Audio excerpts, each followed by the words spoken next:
Bom dia, irmãos. Bom dia àqueles que nos assistem aí através dos canais de comunicação da igreja, do YouTube. Queria convidar a todos a abrirem suas Bíblias no livro de Gênesis. O livro que nós estamos estudando, Gênesis, seu capítulo 1. Nós leremos os versículos 3 ao versículo 13, os primeiros dias da criação. De antemão, quero avisar que esse estudo está sendo baseado no estudo que eu estou acompanhando, já acompanhei alguns capítulos, algumas lições do pastor, do reverendo Augusto Nicodemos, da própria livro, da própria Bíblia de Genebra, da revista. Então é um apanhado, de algumas coisas que a gente vem estudando aí, e aí a gente monta uma aula mais com essa coletânea de assuntos aí. Gênesis capítulo 1, versículo 3 a 13 diz o seguinte, os irmãos acompanham. Disse Deus, haja luz, e houve luz. E viu Deus que a luz era boa, e fez separação entre a luz e as trevas. Chamou Deus à luz dia, e às trevas noite. Houve tarde e manhã, o primeiro dia. E disse Deus, haja firmamento no meio das águas, e separação entre águas e águas. Fez, pois, Deus o firmamento, e separação entre as águas, debaixo do firmamento, e as águas sobre o firmamento. E assim se fez. E chamou Deus ao firmamento os céus. Houve tarde e manhã, o segundo dia.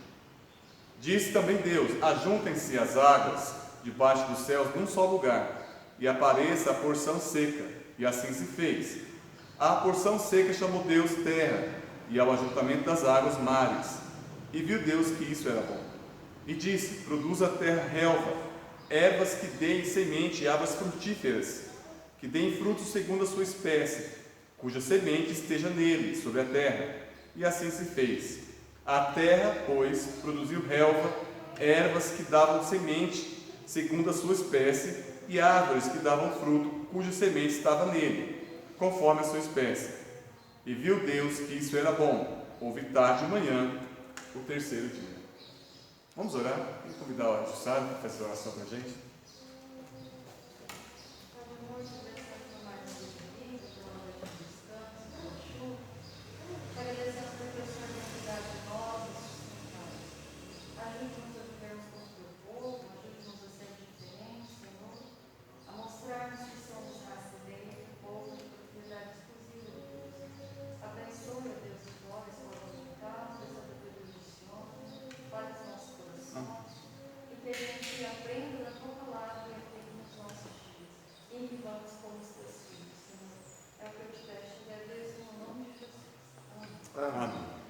Amém. A gente viu na primeira aula, a respeito de, recapitular, o povo hebreu, quando o livro foi escrito, foi na transição entre o Egito e a entrada na terra prometida, era um tempo de passagem, um tempo de provação também, um tempo em que o povo muito se desviou de Deus, naquele tempo, e muito foi resgatado também.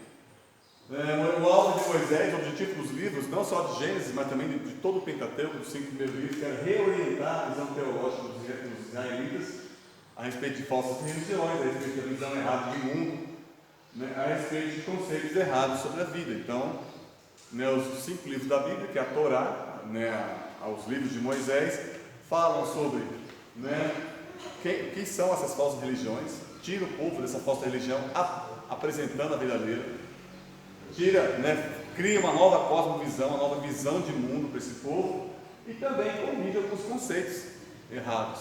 Então esse é o objetivo dos 5 primeiros livros da Bíblia, inclusive o livro de Gênesis. E o povo estava próximo a entrar em uma terra onde também a cultura local possuía essas mesmas características, ou seja, eles vinham de um povo idólatra, que era o Egito, e entrariam para conquistar uma terra de um povo idólatra, que eram os cananeus. Então o livro de Gênesis apresenta o Deus verdadeiro, suas características, a quem eles deveriam servir, e traz um respaldo moral do porquê que eles poderiam entrar naquela terra.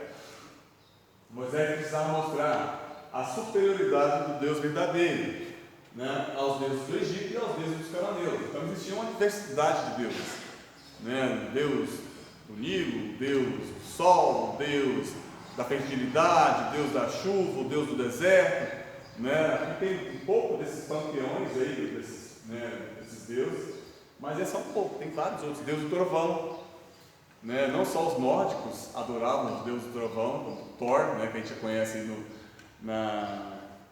na Marvel, né? Mas também existia o Deus do trovão na cultura egípcia, na cultura cananeia. Então, assim, adoravam-se elementos da natureza, elementos que foram criados. Então, o livro de Gênesis fala, não, você tem que adorar um Deus único que criou tudo isso. Então, um dos papéis do livro de Gênesis é esse. Moisés precisava explicar a origem de certas leis, o descanso do sétimo dia, por exemplo, né? Por que Deus descansou, qual era a figura do descanso, porque se Deus descansou no sétimo dia, ele aponta também para o descanso eterno que teremos em Jesus, quando Ele voltar. Será o nosso eterno sabá, nosso eterno descanso. Não que nós vamos passar o tempo todo só olhando para cima, mas nós teremos a condição de relaxar, de abaixar as nossas defesas contra o pecado, porque o pecado não mais existirá. No sabá de Deus, no dia de descanso, nós estaremos produzindo sem cansaço, né, em comunhão plena com Deus, que nos traz energia eterna, que nos traz um regoziju eterno, onde não há mais dor, nem ranger de dentes, nem choro. Então o sábado nos aponta para o descanso necessário ao homem durante essa vida, mas também nos aponta ao descanso eterno, o sabá eterno com Cristo. Casamento monogâmico, que umas várias outras leis que nós vamos estudar, né, durante o percorrer do estudo de Gênesis. Moisés precisava dar uma base moral e teológica para a conquista da terra dos cananeus. Por que eu posso entrar nessa terra? Por que eu posso, né, dominar essa terra que já está habitada? Porque Deus resolveu dar essa terra para vocês. E Deus é o dono da terra, Deus é o criador da terra. Então existia uma base teológica ali que precisava ser explicada para aquele povo. E por que Israel? Por que não o Egito, Mesopotâmia? Porque Deus tinha uma aliança com Abraão, né? Moisés precisava explicar essa origem, né? Deus fez uma aliança com Abraão e dali criou um povo. Então Moisés faz todo esse arcabouço de ensinamentos no livro de Gênesis e também vai passando para os outros livros também, vai repetindo, né? Deuteronômio é falar de novo, ele volta a repetir todas aquelas leis, todos aqueles conceitos, como se fosse para refrescar a memória, né, daquele povo. Da mesma forma que Crônicas também tem esse sentido, né? Crônicas repete a história, mas para que era uma situação diferente, o povo tinha voltando do exílio e precisava refrescar a memória. Então, assim, o livro de Gênesis tem esse conceito. Passada a recapitulação, vamos ver alguns conceitos. Deixa eu falar comigo claro. Moisés ainda deixa claro as características do Deus de Israel. Ele está acima da sua criação, ou seja, foi ele que criou. Ele sempre existiu. Moisés não explica ali a criação de Deus, não fala de onde ele veio, porque não é a intenção dele mesmo falar, porque não tem como se explicar isso. Deus sempre existiu, ele é criado, ele é eterno, existente. É um ser pessoal, tem um propósito, ele quer ter uma relação com a sua criação. Ele é todo poderoso, ele criou o mundo do nada, somente pelo poder de sua palavra. Ele é um Deus plural, mesmo sendo único. Ele é um Deus único, mas existem 3 pessoas. E aí começam os 6 dias da criação. É interessante, e a Bíblia de Genebra traz isso, há um paralelo bem feitinho entre os 6 dias da criação. Se no primeiro dia ele cria a luz, né, o primeiro, segundo, terceiro, quarto, quinto e sexto. Se no primeiro dia a criação da luz, no quarto dia, que seria o correspondente à mesma altura, a criação dos luzeiros. Se no segundo dia a criação do céu e da terra, no quinto dia, que seria o correspondente a ele, a criação de peixes e aves. Se no terceiro dia Deus cria a erva, a vegetação, no sexto dia, do lado de cá, ele cria os animais e os homens para povoar essa terra. Então, assim, não é um relato mitológico, fantástico, né? Mas há uma correlação muito fácil de entender, assim, há um cuidado meticuloso por parte de Moisés de correlacionar as coisas, há uma ordem. E é importante a gente entender que, ao contrário das outras lendas, dos outros mitos, que na verdade o livro de Gênesis é um histórico, mas há mitos sobre a criação da terra. E mitos fantásticos, que a água brigou, os deuses brigaram e saíram e surgiram do nada, que havia um Deus que comia, né, os seus filhos e tal. Então, não, aqui há uma ordem. Há uma figura criativa, há um ser criativo, que cria as coisas dentro de uma ordem, dentro de leis. Ele cria essas leis, e essas leis regem a criação. E essas leis é o que faz com que a gente possa hoje ter ciência, porque a gente estuda algo que é inteligível. Por que as coisas caem? Porque existe uma lei de atração para a Terra. Por que chove? Tudo isso existe em leis. Na verdade, a ciência, ela surge do cristianismo porque é como se os cristãos falassem: olha, pode estudar o trovão, porque o trovão não é um Deus. Você não vai estar maculando um Deus. O trovão foi criado por Deus. Ele é uma criatura de Deus, igual você é. Então você pode estudar o trovão, você pode estudar a água, você pode estudar tudo que existe. Você pode estudar o Nilo, você pode usar o Nilo. Porque ele não é um Deus. Ele é criatura de Deus. E aí a gente percebe, né, o porquê de tantas faculdades cristãs serem referência, não só no Brasil, mas no mundo inteiro. Porque o fato de eu estudar aquilo que foi criado, né, eu tenho uma licença para estudar isso, é porque existe um Criador que me deu essa licença. Eu posso estudar a Terra, porque a Terra não é um Deus, a Terra é criada por Deus. Então assim, e os 6 dias de criação tem uma ordem, né? Deus comanda alguma coisa, faça-se, haja, aquilo acontece, Deus dá nome àquela coisa, Deus declara que o que foi feito é muito bom e é uma declaração de tempo, houve tarde e manhã, né, o fim daquele dia. Os israelitas até hoje, eles contam o dia a partir do pôr do sol, tarde, as trevas, depois amanhece. Porque na criação de Gênesis, primeiro havia treva e depois a luz. A gente começa a contar o dia a partir das 6 da manhã, né? Começou um novo dia, 6 da manhã, nasceu o sol. Né? A cultura judaica fala assim: começou um novo dia, se pôs o sol.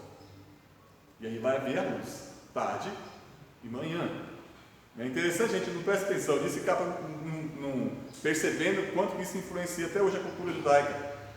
Né? E não tem cada uma dessas coisas, né? Cada uma dessas ordens aí da criação, mas é interessante que cada uma dessas etapas tem um significado importante para a vida da gente.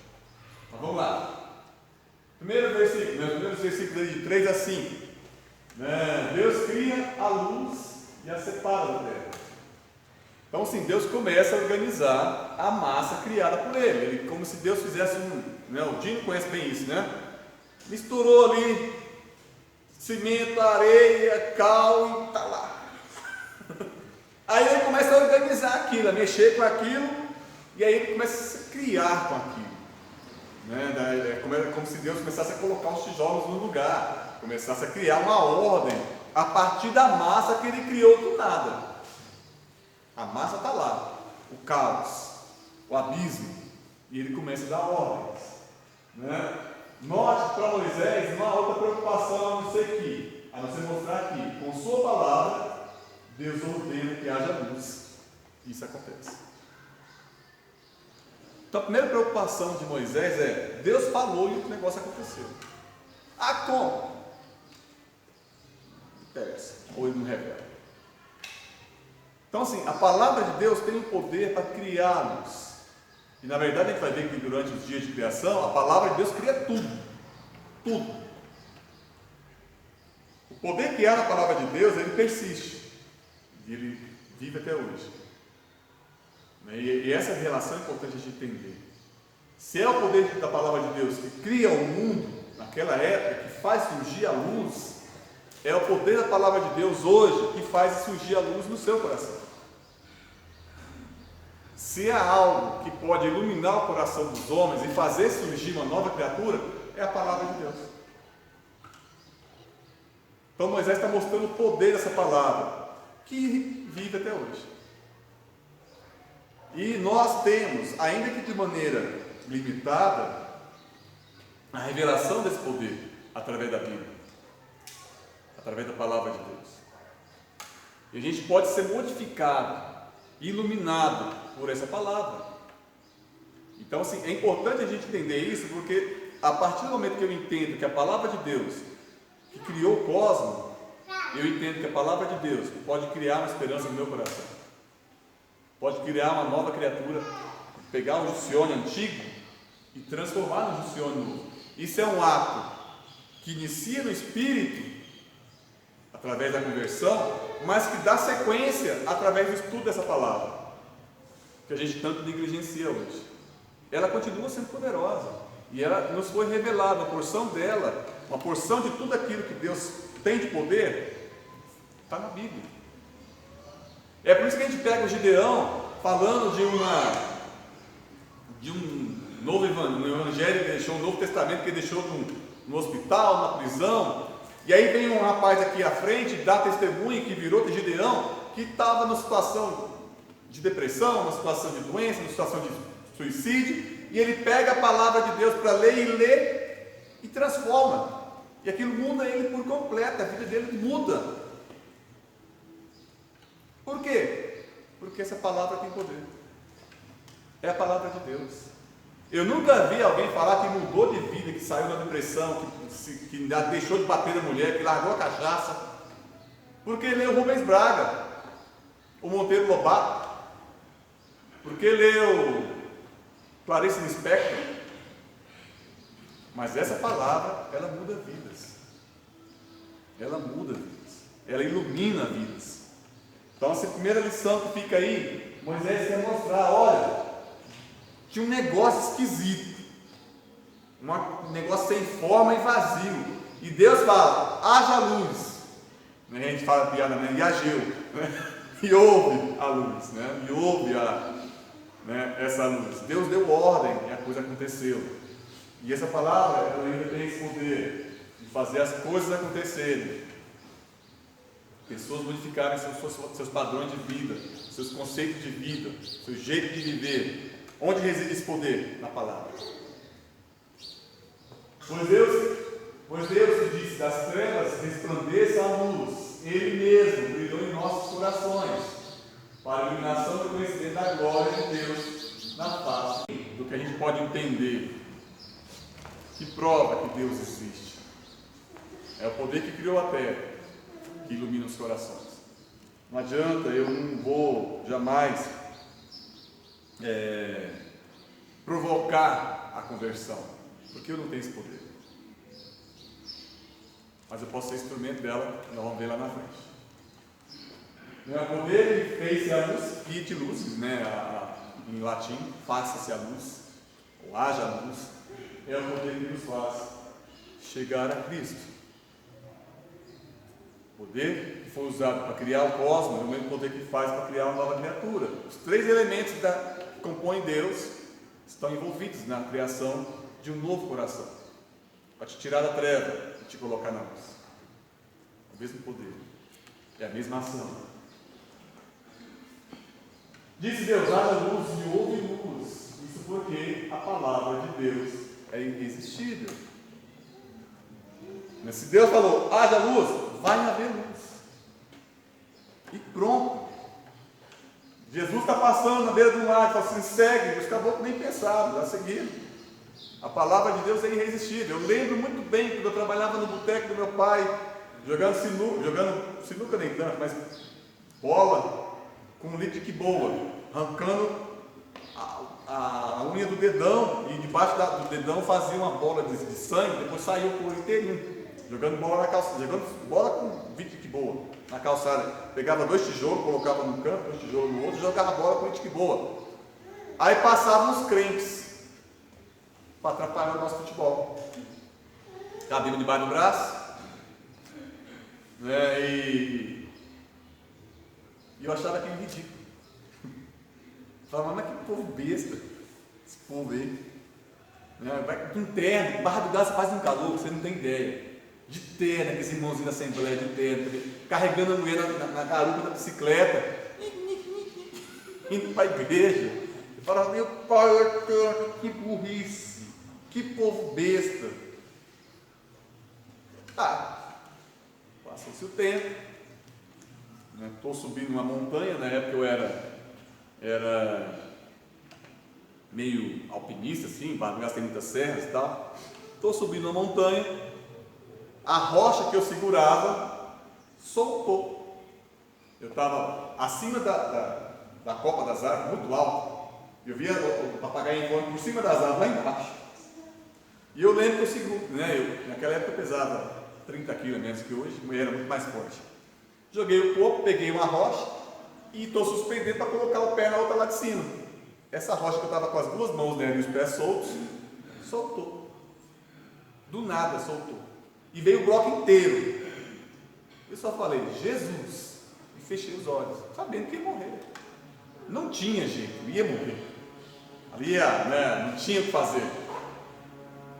E aí fechei os olhos, eu lembro que endureceu todos os músculos das costas, aqui do trapézio, tudo endureceu.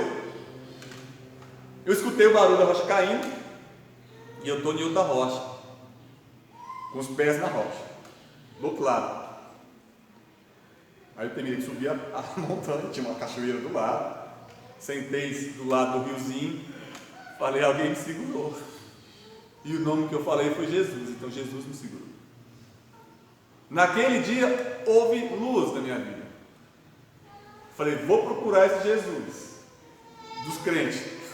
E aí, aqueles crentes que eu desprezava foram os crentes que me ensinaram de Jesus.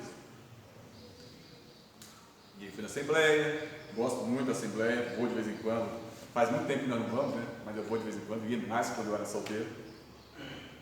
Eu fui na Batista, enfim, eu entendi que a presbiteriana era meu lugar. Porque a presbiteriana também tinha um foco na palavra, eu entendi que a palavra era muito interessante, eu sempre fui muito estudioso. Então assim, há um poder na palavra de Deus. Um poder, que quando ele chama, você pode estar na hora da morte. É irresistível. Ele para a morte, fala, segura a morte aí. Porque ele tem poder sobre a morte. Ele tem um propósito na sua vida. Então há um propósito naquilo que Deus faz. Ele não me tirou daquela rocha para nada. Talvez ele não esteja, nunca estarei, talvez, cumprindo cabalmente o propósito de Deus. No meu interesse, na minha vontade, no meu desejo, no meu querer. Muitas vezes eu desvio daquilo que Deus quer para a minha vida. Mas Deus tem um propósito e Ele faz. E aquele propósito vai se cumprir. Então assim, a palavra de Deus é irresistível. Ele chama, a pessoa vem. Pode ser, meu pai sempre falava, eu converti uma família totalmente católica, com um pezinho no candomblé, como diz o Fernando Henrique Cardoso.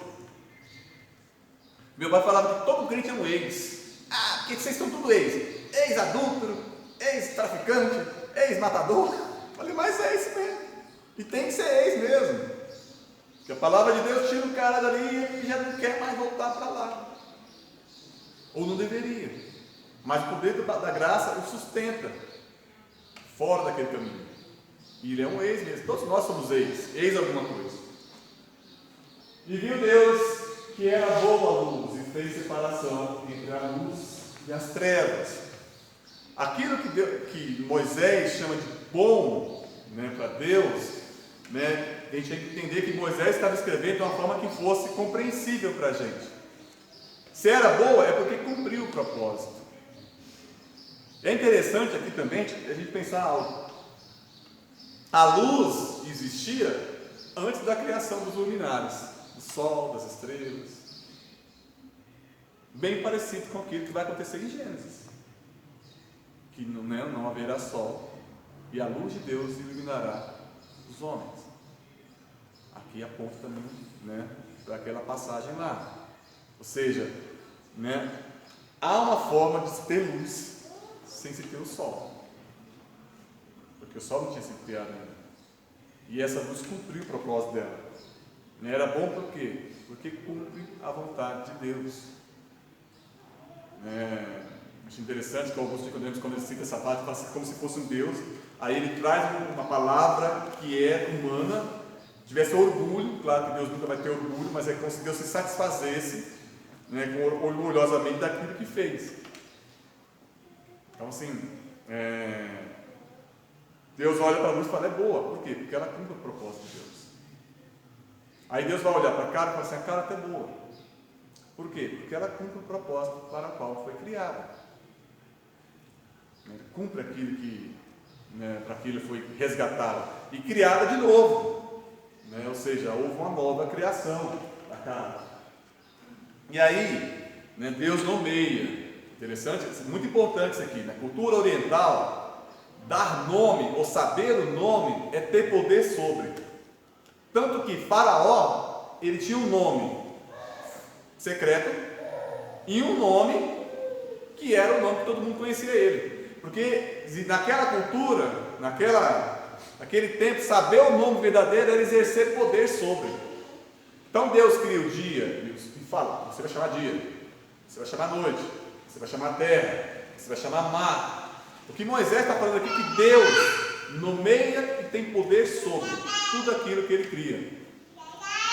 E eu fiquei sabendo dessa história dos nomes secretos, estudando agora, no domingo passado, a gente estava estudando a respeito da cultura egípcia, num vídeo com um arqueólogo, e ele falando sobre isso. Os deuses egípcios tinham nomes secretos, porque se alguém falasse aquele nome, teria poder sobre aquele deus. Então os deuses escondiam os nomes, e só os sacerdotes egípcios sabiam os nomes verdadeiros dos deuses. Por isso que ele mudou o nome de José. Por isso que ele deu o nome para José, o nome egípcio. Exatamente, porque ele queria exercer poder sobre José. Ele deu autoridade para José. Exatamente. Então, assim, saber o nome, por que Deus nomeia? Porque Deus é o Criador, e Ele dá nome às coisas criadas, e Ele exerce poder sobre essas coisas criadas. Por isso que quando Jesus fala, para, vento, o vento para, porque foi Ele que criou, e Ele exerce poder sobre a coisa criada. A gente entender essa dimensão do poder de Deus nos faz entender a nossa pequenez, o nosso verdadeiro estado, porque muitas vezes a gente quer determinar as coisas para Deus, assim, dia tal, igual o pastor pregou, dia tal hora, assim, Deus vai fazer isso. Deus pode fazer? Pode. Dia tal, mas eu vou determinar? Eu determino. Não, pera lá, eu estou falando com o Criador dos céus e da terra. Isso me faz lembrar uma passagem que eu tive lá em Rondônia. Estava revoltado com Deus, bravo com Deus. Aí eu falava assim, Deus, o Senhor fala na sua palavra que o Senhor não apaga a torcida que fumega. Aí fazia assim, olhava, dava no texto que eu tinha acabado de falar. Aí eu fechava a Bíblia, porque o Senhor fala tal coisa. Aí eu abria, pá, no texto. Porque o Senhor fala tal coisa. Aí eu abria, pá, no texto. E eu não entendi, eu não estava entendendo assim. Gente, a possibilidade disso acontecer, olha o tamanho desse trem. E eu abri exatamente no texto que eu acabei de falar, não é algo, é mais fácil acertar os 6 números da cena do que acontecer algo assim. Aí eu entendi que Deus estava falando assim, eu falei, daí? Você quer mandar de mim? Coloquei a boca no chão, pedi perdão. Falei, que é isso, gente? Estou querendo colocar Deus na parede? E muitas vezes a gente quer fazer isso. Mas o Senhor... Espera lá. Quem você é? Eu sou o Criador do céu e da terra. Aí eu lembro da passagem de Jó. Onde você estava quando eu fiz isso, eu fiz aquilo, eu fiz... Onde eu parei até... Onde você estava? Quem é você? Quem é você? Então a palavra de Deus nos revela quem nós somos. E Ele, o Criador de tudo, o dominante sobre tudo, o Deus soberano sobre tudo. No segundo dia, versículos 6 e 7, e disse Deus, haja firmamento no meio das águas, separação entre águas e águas. Fez, pois, Deus o firmamento e a separação entre as águas debaixo do firmamento e as águas sobre o firmamento. E assim se fez, e chamou Deus ao firmamento céus, houve tarde e manhã, o segundo dia. Então, é como se a massa ainda existisse a água misturada ali, não existisse uma separação, que Deus faz uma separação entre as águas que correm por cima e as águas que correm por baixo. E as águas que correm por cima, eu sempre achava que o firmamento era a terra, mas é o céu. Né? E eu imagino assim, Moisés olhando e falando como se visse uma coisa dura que segurasse as nuvens em cima. E ele não deixasse as nuvens cair. Não imagina Moisés, sei lá, olhando uma tela e a coisa e o mundo sendo criado. E ele relata, o livro de Gênesis é relatado como se fosse uma narração. E aí Deus fez isso, Deus fez aquilo, Deus fez aquilo outro. Então ele fez a água separando, as nuvens em cima, os rios em cima, as águas em cima e as águas de baixo, os mares, os rios, os lagos e os rios subterrâneos. No terceiro dia, Deus faz a terra seca aparecer e a enche de vegetação. Versículos 9 a 13 diz o seguinte: diz também Deus: ajuntem-se as águas debaixo dos céus, num só lugar, e apareça a porção seca, e assim se fez. A porção seca chamou Deus terra, e ao ajuntamento das águas mares. E viu Deus que isso era bom, e disse: produza a terra relva, ervas que deem sementes e árvores frutíferas, que deem frutos segundo a sua espécie, cuja semente esteja nele sobre a terra. E assim se fez. A terra, pois, produziu relva, ervas que davam semente, segundo a sua espécie, e árvores que davam fruto, cuja semente estava nele, conforme a sua espécie. E viu Deus que isso era bom. E houve tarde e manhã, o terceiro dia. Aqui acontece algo diferente. Nós vamos falar sobre isso daqui a pouquinho. Né? E aqui Pedro narrando sobre esse texto. Eles voluntariamente ignoram isso. Que pela palavra de Deus, já desde a antiguidade existia o céu e a terra, que foi tirada da água, e no meio da água subsiste. Novamente, um autor do Novo Testamento se referindo ao texto de Gênesis como algo histórico. E aí falando que algumas versões tragam, e eles zombateiros ignoram que Deus, como a gente ignorasse. Pedro está trazendo uma advertência para que não ignorem o poder dessa palavra. Por isso mesmo Deus que criou o céu e a terra, né, é um Deus que existe até hoje e que governa até hoje. Mas aqui Deus cria algo, né, ordena que algo que Ele criou crie vida, né, produza a terra relva, ervas que deem semente. Deus criou a terra, né, fez uma massa, separou a água, criou a água em cima, a água embaixo, aí tirou a água de cima da terra, para um lado da água, para um lado da terra. Aí Ele manda que a terra produza relva. Aqui Ele fala para a sua criação, dá sequência na criação. Ele instrumentaliza algo que Ele criou para continuar criando. Isso é interessantíssimo, porque Deus podia ter falado assim: haja relva e árvores e vegetação? Podia. Mas Ele dá a ordem para que a sua criação continue criando. É importante a gente entender isso, porque dá um paralelo muito bom com nós, que somos criaturas de Deus, podemos continuar criando. Diga. É interessante que a gente olha ali que Deus deu nome às coisas, né? E tudo que Ele criou, Ele tem domínio, mas Ele cuida, Ele ama, né? E quando Ele cria o homem, Ele dá o nome para o homem e para a mulher, e daí Ele fala: agora vocês dominem, vocês vão nomear.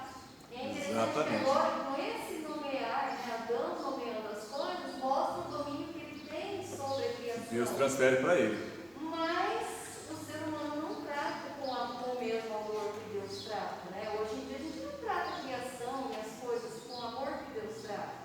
Na verdade, a gente destrói. Né? Então, essa é a diferença do domínio de Deus do domínio que a gente tem hoje, né? Um homem caído. Um ser humano caído. Né? Não cuida, não trata com amor, domina, mas destruindo. Exatamente.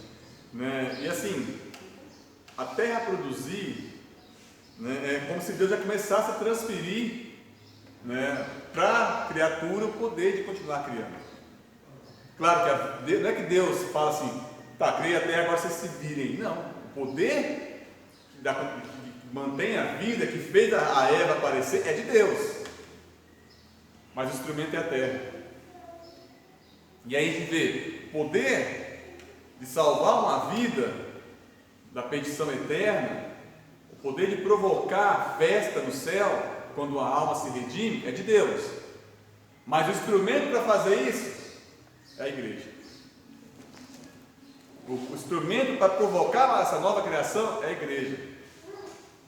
Então, assim, a pessoa pode se converter do nada, igual eu me converti? Pode. Alguém me falou de Jesus, porque eu falei Jesus, eu sabia esse nome. Pode. Mas quem foi criado para falar desse evangelho, provocar essa obra? A igreja. Da mesma forma que Deus usou a terra para que dela brotasse o fruto, né, a relva, a vegetação, Deus usa a igreja para que dela brote as novas criaturas. Diga. E é importante a gente lembrar que não é a igreja esse termo. Somos Não nós. é a igreja. Então é no meu trabalho, é na festa com os amigos, é na escola, seja é no mercado. É ali que a gente é usado para falar do amor de Deus. Aí, pô, vou chegar e vou parar e... Se você perceber que a pessoa está precisando, eu acredito que sim, mas como você faz sem falar com as atitudes? Você vai principalmente falando, né? A gente não pode. A gente precisa falar. Não, sim, Sim, estou falando, né? às vezes não tem como falar. Então, o testemunho também fala, né? É importante a gente entender isso, que são as atitudes, né? Mas é importante a gente falar também. Falar disso. Diga. O Paulo me lembrou aqui, jogando bola. Aí quando ele falou assim, jogando bola, que você pode pegar jogando bola, aí você fala, precisa falar, a atitude. E aí eu pensei assim, puxa vida, se a atitude vai transformar uma vida, levar uma vida lá no futebol para Cristo, então o lugar que o cristão não deve pensar que ele vai levar alguém para Cristo, a maioria dos cristãos é no futebol. Porque infelizmente, eu vi isso aqui muito aqui mesmo.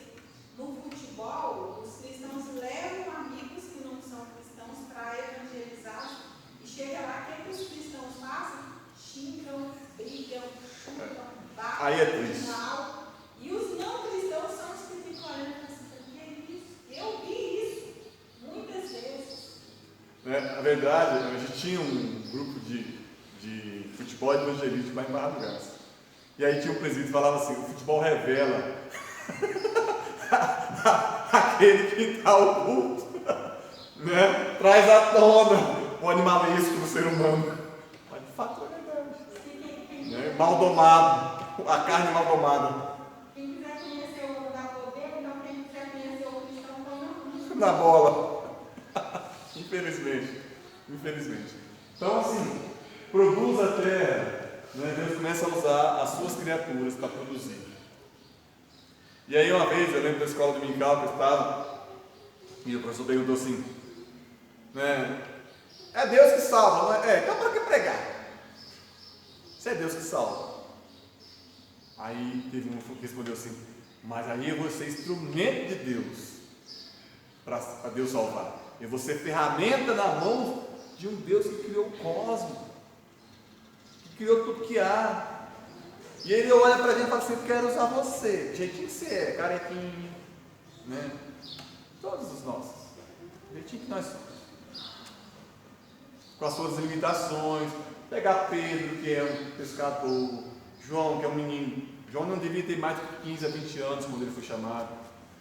Vou chamar aqui Amós, que é um boiadeiro. Vou chamar aqui alguém da nobreza, Isaías. Vou chamar. Interessa quem é ele, vou usar. E a gente se torna um formão na mão de Deus, instrumento de Deus, para que ele crie a nova criatura, a gente produza vida. A terra produziu vida. E a igreja é chamada para produzir vida. A igreja é chamada para produzir vida. E se nós não produzimos vida, nós não estamos cumprindo o nosso propósito. E aí o que vai acontecer com a gente? Nós não vamos ser bons. Porque Deus olha e vê, cumpriu o propósito, é bom. Não cumpriu o propósito? Então não é bom. Aí não é agradável aos olhos de Deus. Então existe né, uma figura aqui muito forte, né, e as plantas são capazes de se reproduzir. Através do primeiro ato criador, a criação começa a se multiplicar, começa a gerar vida, segundo a sua espécie.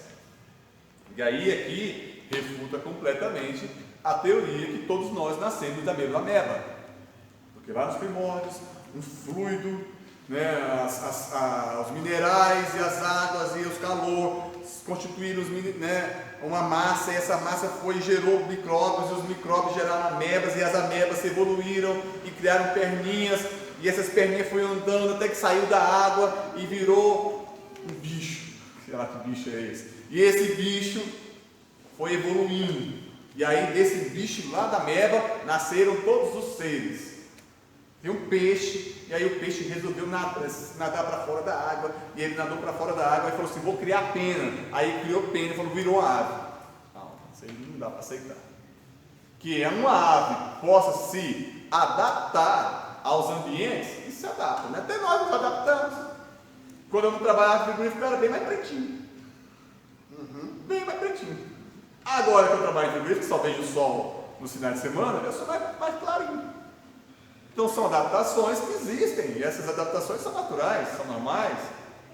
Agora, uma espécie criar outra, ou ser todos vindos da mesma espécie, isso vai totalmente ao contrário do que a Bíblia fala. Nós não somos criados, nós não evoluímos de um macaco que virou homem. Porque por causa do dedão, que era diferente dos outros macacos, cada um do macaco é assim, a nossa é assim, o dedão é o grande responsável por nós termos descido das árvores e dominado o mundo. Mas aí, nenhum outro bicho vai desenvolver, só nós.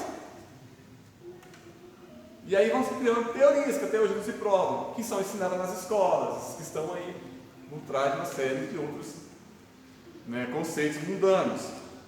Não, cada um seguindo a sua espécie. E a gente foi criado, né, cada um, milho não vai dar morango. Pode dar milho diferente, pode dar um milho, né, existem, sei lá quantas espécies de milho. Existe milho rosa, vermelho, preto, roxo. Existe milho que dá muito, milho que dá na região tal, milho que dá na região tal. Existem diversos tipos, existe um banco de sementes. Esqueci o país. Imenso, guardado as 7 chaves, numa geleira praticamente, num lugar gelado, que é para preservar todos os tipos das espécies. E lá tem diversas sementes de milho. Mas não adianta eu querer plantar milho que nasce manga, que não vai dar, é cada um segundo a sua espécie. Então não há uma evolução no sentido de uma espécie gerar outra.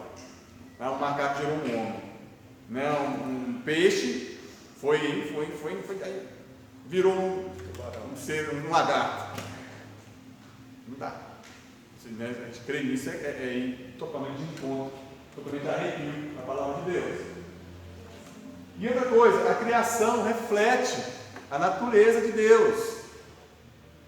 Deus olha para a luz, olha para a água, olha para a terra, e depois ele vai olhar nos versículos posteriores para os animais e para tudo que há, e ele fala: é bom. Por quê? Porque o Deus que criou é bom. O Deus que olha, que cria aquilo, ele é um Deus bom. E as suas criaturas, a sua criação é boa, porque reflete os propósitos desse Deus, que são bons.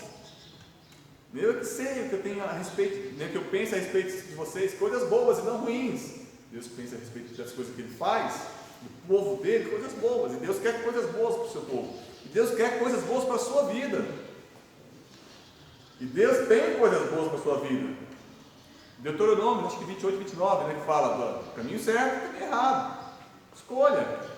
Nesse caminho aqui você vai colher bênção. Nesse caminho aqui você vai colher maldição para a sua vida. Mas Ele quer que você ande no caminho da bênção. E Ele explica direitinho qual que é o caminho certo. Através de quê? Da sua palavra. E muitas vezes a gente erra esse caminho, né, e deixa de aproveitar das coisas boas que Deus tem para a vida nossa, porque a gente deixa de olhar para aquilo que reflete a natureza de Deus, que é a palavra de Deus e a criação de Deus. Lá em Eclesiastes, se não me engano, o provérbio, eu não estou lembrando do texto, o próximo estudo que eu vou dar vai ser sobre isso. que é um estudo mais prático, menos teológico, e é mais minha praia, a prática, a pragmatismo. Salomão falando que a maior parte da gente, para a gente sair dos problemas, a gente precisa, na verdade, parar de criá-los. A maior parte das coisas, dos problemas que a gente tem para enfrentar, nós mesmo que criamos os problemas. O cara está casado, bonitinho, com a esposa dele, está criando filho. Aí ele olha para a mulher de longe. Aí ele vai atrás daquela mulher. Ele gerou um problema para ele. Aí destrói a família.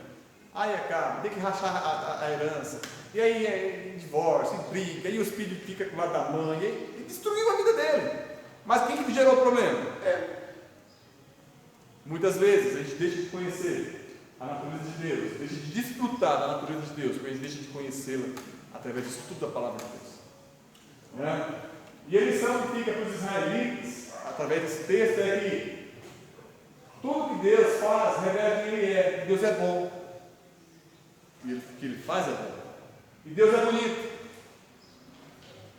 Porque o que Ele faz é bonito, é belo, é majestoso. Deus faz algo profundo e misterioso, que até hoje a gente não conhece todos os mistérios dos cosmos, ou do fundo do mar, ou da selva amazônica.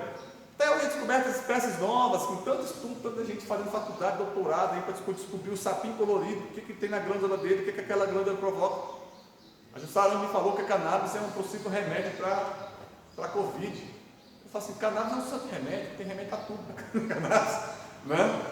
Mas até hoje não se sabe todas as características terapêuticas que há uma planta, todos os venenos que existem, quais as características que existem no veneno de uma jararaca. Até hoje é misterioso, porque Deus é profundo e misterioso. E aí você pega uma jararaca e faz um remédio à pressão do veneno dela, que mata. Mas que, se bem aproveitado, bem conhecido, é remédio. Deus tem ordem e propósito, e tudo que Ele faz tem ordem propósito. Há uma regra, né? Até os cientistas ateus ele falam assim, não, se olhando para a natureza parece que foi criado mesmo. Não é que parece, foi criado. Se eu estou andando, né, numa selva e acho um relógio funcionando, a primeira coisa que eu tenho que pensar é que existe um relojoeiro. Alguém criou esse negócio, isso que não vem do nada. Quem assistiu lá os últimos capítulos da série Vikings, vê que eles chegam na Terra, provavelmente Canadá ou América do Norte, né? Depois tem estudos que provam que os Vikings de fato chegaram nos Estados Unidos. E aí eles estão andando na selva e encontram um negócio parecido com, já viram aqueles filtros dos pesadeiros, dos sonhos, aqueles amuletos grandões? Ele acha um amuleto aqui e fala assim, opa, tem um homem aqui. Tem um criador, porque isso aqui não surgiu na natureza do nada. Hoje, se nós olharmos para a natureza, a gente precisa perceber que há um design criativo por trás disso. Alguém desenhou. Você pega uma planta, eu já fiz isso de curiosidade, e observa a planta, nas folhas, a gente percebe que as folhas trazem o mesmo desenho que a gente está vendo, de repente, no esqueleto de um peixe, que uma flor, uma orquídea, lembra o aparelho reprodutivo de uma mulher, que há um design por trás disso, há um desenho, há alguém que criou. Então, se há um relojoeiro, ele é superior a mim que não sei fazer o relógio. Se há uma ordem, se há algo que as coisas caem certinho, se encaixam, é porque esse Deus é soberano. A gente não pode achar que isso veio do nada, ou se convencer que isso veio do nada. E muitas pessoas falam assim, quando eu morrer eu vou acabar, então eu posso fazer o que eu quero. Está por trás desse conceito, o conceito de que Deus não existe, que Deus não nos criou, que nós viemos do nada. Então eu posso fazer o que eu quero. Deus cria um ambiente para a sustentação da vida. A relva, lá no versículo 29 e 30, se não me engano, deixa eu ver se é isso mesmo, acho que é. Fala o seguinte: e disse Deus ainda, eis que vos tenho dado todas as ervas que dão semente, que se acham na superfície de toda a terra, e todas as árvores em que há fruto que dê semente, isso vos será para mantimento, e a todos os animais da terra, e a todas as aves dos céus, e a todos os répteis da terra, em que há fôlego de vida, toda a erva verde e será para mantimento. E assim se fez. Diferente aqui, né? Aqui o leão, o que ele come? O que o leão come aqui? Erva. Uai, e aqui, o que o jacaré come aqui? Erva. E os peixes? Erva. Porque será mantimento para todos. Não existia morte. E aí lá no Apocalipse, e o leão pastará junto com o cordeiro. Vai voltar para isso aqui. É que a carne aqui era a vegetação, né? Eu ia ter que arrumar outro serviço. Né? Então assim, na concepção de Deus, Deus criou o mantimento para tudo através da terra, que gerou a relva. Diferente das algumas adorações que existem até hoje, onde se alimenta o Deus. Existiam cultos em que eu queimava meu filho. E existe gente que até hoje faz uma bela uma farofa, um arrozinho, um franguinho, coloca uma garrafa de pinga e dá para o Deus dele. Vai lá, ele alimenta o Deus dele. Aqui, que mostra em Gênesis, é Deus criando sustento para nós. É Deus que nos sustenta, né? Sim, é Deus que sustenta a gente. Eu não preciso sustentar Deus através, né, daquele filme, acho que Fúria de Titãs, ou a sequência de Fúria de Titãs que eu não lembro. Os deuses estão morrendo, Zeus, Apolo, né, Hades, estão morrendo por quê? Porque o povo parou de fazer oração para Deus. O povo parou de invocar Zeus e Zeus está enfraquecendo. E os deuses estão se acabando. Por quê? Porque os deuses dependiam da oração dos homens. Quem assistiu esse filme está lá bem clarinho. Aqui então, Deus criou o homem. Deus não depende do homem para nada. Uma vez eu era criança não, já estava com 16 anos. A Sara fala que até os 25 anos eu era criança. Eu estava com meus 16 anos, recém-convertido. Estou em casa assim, minha mãe católica, né? Tem uma figura de Jesus apontando para frente e fala assim: eu preciso de você. Eu olhei para aquele negócio e falei assim: está errado isso aqui. Eu não entendi o porquê. Eu não tinha conhecimento da palavra de Deus para entender o porquê. Mas eu olhava assim: mas Jesus precisa de mim? Foi ele que me segurou lá na pedra. Como é que ele precisa de mim? Fala, está errado esse negócio aqui. E tem gente que até hoje acha que Deus precisa dele. Não. Foi Deus que te fez. Foi Deus que criou tudo. E é Ele que te sustenta. Tem gente que até hoje sobe escada de joelho, achando que aquilo vai mover o coração de Deus, ou que vai servir para Deus para alguma coisa.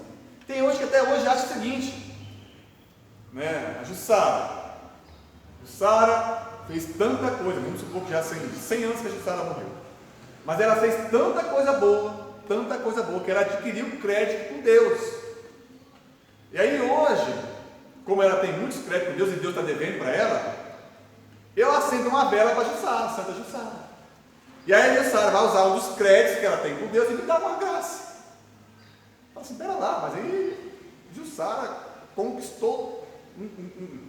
Deus está devendo para Jussara e eu vou lá e acendo uma vela para Jussara me dar aquilo. Pera lá, eu estou falando do Criador do céu e da terra. Eu não posso entender que isso é correto. Ele nasce a Santa Jussara. Santa Jussara. Começa a adorar e a falar que ela está fazendo milagre.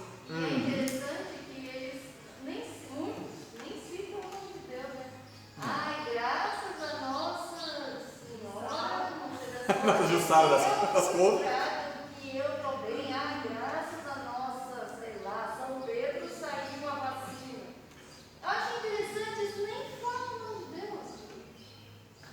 Eu vi Esse isso é o problema. ontem, num grupo, eu falei, mas gente, cadê Deus aqui no agradecimento? É triste. E é importante entender que Deus é criatura, Pedro é criatura de Deus. Gente, o que salvou a humanidade da fome? Que a fome matou muito mais comunista, muito mais, né, morreu muito mais chinês de fome do que gente, os soldados da Segunda Guerra Mundial e os judeus da Segunda Guerra Mundial. De fome. E o que salvou a humanidade da fome? A criação do adubo. E o cara que criou o adubo tinha nada a ver com Deus. mas foi instrumento na mão de Deus.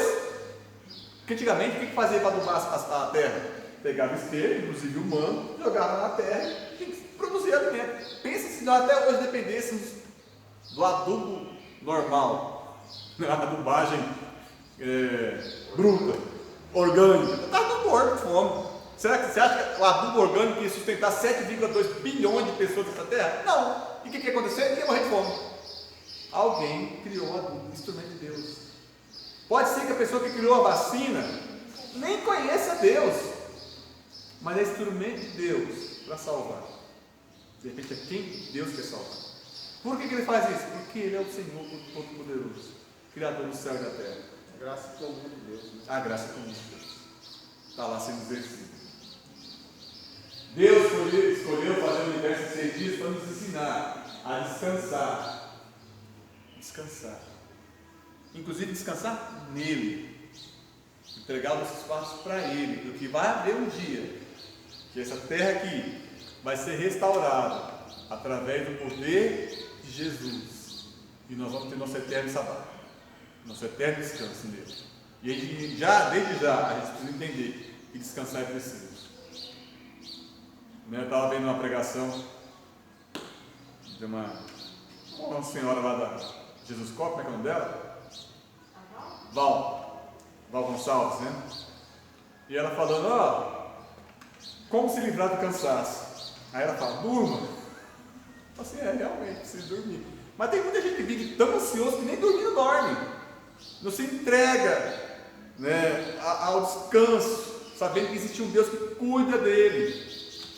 Descansar no 7º dia e falar assim, vai ter um dia que eu vou entregar para Deus, porque eu não consigo tudo na força dos meus braços. Não é problema nenhum eu falar assim, eu vou pegar as minhas coisas, vou segurar agora, eu vou curtir a minha família dentro de uma igreja com o meu Deus. Eu não vou ficar pobre por causa disso, porque Deus é que sustenta. Deus criou o universo em 6 dias para nos ensinar que as coisas não acontecem de uma vez, que existe um tempo determinado, que as coisas vão acontecendo segundo a vontade de Deus, e também que precisamos de tempo para realizar com paciência e sabedoria a obra de Deus. A gente precisa continuar esperando em Deus, descansando em Deus, né? E é isso, irmãos. Então, assim, os primeiros versículos, os 3 primeiros dias, nos traz uma série de lições. E é importante que essas lições que estão lá em Gênesis reverberem nos nossos conceitos de vida. Da mesma forma que Moisés queria que aquele povo entendesse e criasse uma nova cosmovisão, até hoje, esse é o anseio de Moisés. E até hoje, esse é o motivo de nós estudarmos Gênesis. Criar uma nova visão do cosmos, do mundo, de nós mesmos e de Deus. Amém? Só uma coisa. À vontade. Se alguém quiser, porque às vezes a gente fica assim, mas como foi feito? Como que colocou? Mas como que foi feito isso? Domingo passado eu citei, o nome de um físico chamado Adalto Lourenço, que é cristão. Procura ele no YouTube, ele tem livros, tudo, mas tem ele no YouTube, procura lá, professor Adalto Lourenço, se inscreve, tem muitas coisas legais para explicar sobre isso daí, e a ciência explica. Sim. Ele vai mostrando tudo isso de acordo com a ciência, e é maravilhoso, porque daí você vai vendo as coisas diferentes. Às vezes a gente lê e fala, mas como que foi? Por quê? E ele explica cientificamente. Eu até procurei aquele vídeo da genealogia que eu falei no passado, eu procurei para mandar no grupo, mas foi tirado do YouTube. Eu não sei porquê, de vez em quando o vídeo é tirado, né? Os nossos, inclusive. Eu não sei porquê, mas tinha esse vídeo e o YouTube tirou, né? Então assim, mas é interessante, tem outras coisas lá bem legais que ele explica que vale a pena. Sim, é importante, gente, que o cristão, volte a ser estudioso, volte a conhecer, volte a estudar, volte a se esforçar, volte a ser iluminado, não só no sentido espiritual, mas também no sentido cognitivo. As grandes faculdades, Oxford, tem outras faculdades, foram criadas, Harvard, foram criadas por cristãos, foram sustentadas por cristãos. Mackenzie, né? Por mais que seja caríssimo, né? Mas todas essas são caras, na verdade. Mas a gente teve muitos cientistas, inclusive o Adalto Lourenço, cristãos. E o que a gente vê hoje é cristão vazio de entendimento filosófico, científico. Estuda, gente, precisa estudar, precisa, né, ver a escola dominical, conhecer da palavra, conhecer da ciência. A gente teve a oportunidade de estar em algumas palestras com o Adalto Lourenço. Nossa, é fantástico. É de ficar com a boca aberta mesmo. Tipo de fazer perguntas, né? E perguntar. Porque a gente só aprende fazendo perguntas. Exatamente. E é interessante, sim, que o livro de Gênesis tem várias perguntas sem respostas. Né? Mas não. Uma vez eu estava na escola dominical, eu lembro até hoje. Recém-convertido, Paulo Neves estava dando aula, e aí falando sobre a panorâmica bíblica do Antigo Testamento, parte 1. Tinha várias classes naquela igreja. Eu estava nessa panorama bíblica do Antigo Testamento, parte 1. E aí falando que o povo de Deus era nômade e andou pelo deserto. E aí falando, tabernáculo e tal, que o fogo se acendeu e nunca mais se apagou. Aí menino, né? Já viu. Levantei a mão. E aí o Paulo já olhou assim, fala, Senhor. Se o fogo nunca se apagou, como é que eles carregavam o fogo? Se esse povo era nômade, andava em tenda e andava de um lado para o outro. Como é que eles carregavam o fogo? Do incensário que foi feito. Aí Paulo respirou fundo e falou assim: é nesses momentos que eu agradeço a Deus porque o Aguinaldo está aqui. O Aguinaldo era o pastor. O Aguinaldo explicou que eles pegavam a brasa, colocavam no negócio, saía. Aí daquela brasa acendia um novo fogo, mas aquilo lá significava que o fogo continuava e era carregado pelo povo. Eu falei assim: então o povo carregado. Já viu na igreja católica aquele incensário? Carregava aquele fogo ali. Fala, então tá. Então essas perguntas bestas, né? Mas que até hoje eu lembro, que me dá. Como que eles carregavam o santo do santo, que não podia encostar? Da vez que encostou deu ruim, né? Morreu um. Diga. Quando eu comecei a estudar a Bíblia, assim, de começo, de Gênesis a Apocalipse, mas estudar, né? Ler não, estudar mesmo. Eu tinha tantos questionamentos, e aí para quem que eu vou perguntar, gente? E eu tinha muita amizade com a doutora Norma, minha filha do doutor Figueiras, e ela tinha muito conhecimento da palavra, por causa do pai dela, que era esposo, né? E aí eu fazia muitas perguntas de Gênesis para ela, e ela falou, um dia ela me contou que, quando eu fazia aquele monte de perguntas para ela, ela ficava louquinha e falava que o pai dela, isso está me deixando doida. Aí ele falou assim para ela: dá um livro em inglês para ela ver, quando ela descobrir. Se vira, Mas, dá assim, seus pulos.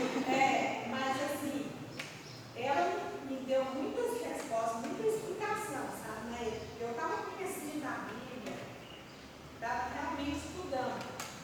Mais ainda, mesmo que ela tenha me explicado, ainda há muitos questionamentos. E quando você disse que estudar a Gênesis, eu falei, Claudinho, tá, dele. Porque eu tenho tanta pergunta que vai ter que estudar muito. E a gente sim, dá graças a Deus, porque tem 2 teólogos na nossa classe, né? E assim, tem muita coisa que de fato não tem explicação. Porque Moisés, ele queria mostrar o poder de Deus, queria mostrar aquilo que fosse compreensível para aquele povo daquela época. E não trouxe tem muitas perguntas sem resposta de fato. Mas até para saber quais são sem resposta, tem que perguntar. Então, não vai saber nunca. Tem um livro do professor Adalto Lourenço, Gênesis 1 e 2. E o Hernandes também fez agora, no ano passado, ele terminou de estudar a Gênesis e publicou um livro também.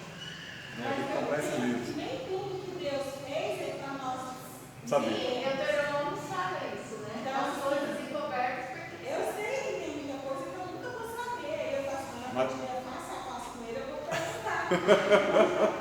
Não, mas tem muita coisa que a gente não sabe que é pra gente saber. E que a gente não sabe ainda. Tem muita coisa. Tem coisa que a gente não sabe que a gente não conseguiu ainda entender. Né? Ou não chegou o tempo. Ou não estuda. Ou não estuda o suficiente para entender. Isso, mas então chegou a hora. Chegou a hora de perguntar. Ok? Pastor, ora para a gente para terminar. André? Pai, eu te louvo a Deus que estamos na tua casa. porque é o Senhor que nos ensina a cada dia, Deus. Continua a sustentar o teu servo, capacitando ele a cada dia, Deus. Que possamos, ó Pai, realmente, ó Deus, estudarmos, ó Deus, a tua palavra, que o Senhor nos dê sabedoria, ó Pai, para sermos instrumentos do Senhor aqui na terra, Pai. Porque nós só podemos passar aquilo que nós temos. Por isso, capacita a tua igreja, Deus. Reveste a tua igreja com o teu conhecimento, ó Pai. Esteja, Deus, ungindo o teu povo a cada dia, Deus, para que o teu nome seja glorificado a cada dia. Esteja, Deus, nos abençoando, ó Pai, dando uma tarde abençoada diante de Ti, e que à noite, ó Deus, possamos voltar à Tua casa para Te adorar, Deus, no nome de Jesus. Amém, Senhor. Amém. Lembrando que hoje é a